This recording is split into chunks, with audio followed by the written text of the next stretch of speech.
Assalamualaikum warahmatullahi wabarakatuh. Saya Sabilah dengan NIM 18082060046 dari jurusan Hukum Tata Negara kelas B semester 6. Video ini saya buat dalam rangka memenuhi tugas UAS mata kuliah Hukum Pajak dan Keuangan Negara. Di sini saya akan membahas mengenai materi kerugian negara dan pengembalian kerugian keuangan negara dalam kasus tindak pidana korupsi. Korupsi dapat diartikan sebagai tindakan setiap orang dengan tujuan menguntungkan diri sendiri, orang lain, dan suatu korporasi. Tindak pidana korupsi ini termasuk ke dalam kategori kejahatan luar biasa. Di Indonesia sendiri, tindakan korupsi tergolong pada level yang membahayakan karena masih tergolong sangat tinggi yang melakukan hal tersebut.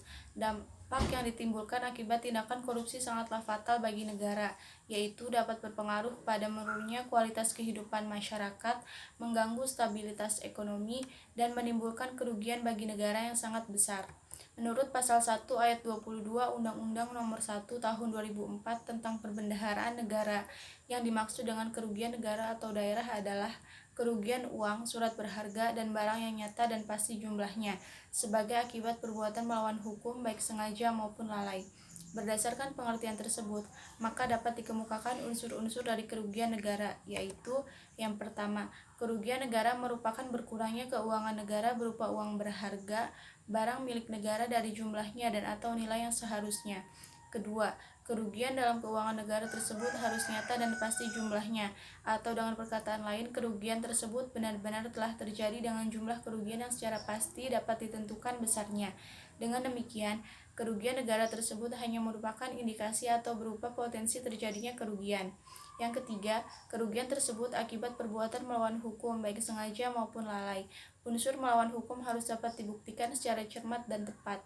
Penyelesaian kerugian negara perlu segera dilakukan untuk mengembalikan kekayaan negara yang hilang atau berkurang. Mengenai proses pengembalian kerugian keuangan negara akibat pelaku tindak pidana korupsi dilakukan melalui 3 cara, yaitu jalur perdata, jalur pidana, dan jalur perampasan. Selanjutnya dibahas mengenai proses penetapan kerugian negara dalam tindak pidana korupsi. Pada perkara tindak pidana korupsi, sebelum ditetapkan sebagai perkara yang merugikan negara, maka harus melalui perhitungan. Pelaksanaan perhitungan yang dilakukan ini menggunakan pendekatan pemeriksaan investigatif. Setelah melakukan pemeriksaan investigatif, lembaga auditor akan mengeluarkan laporan perhitungan kerugian keuangan negara yang disebut dengan LHP, atau laporan hasil pemeriksaan yang dikeluarkan oleh Badan Pemeriksa Keuangan BPK. Sedangkan LHPKKN atau laporan hasil perhitungan kerugian keuangan negara dikeluarkan oleh Badan Pengawasan Keuangan dan Pembangunan BPKP. Sekian penjelasan materi dari saya.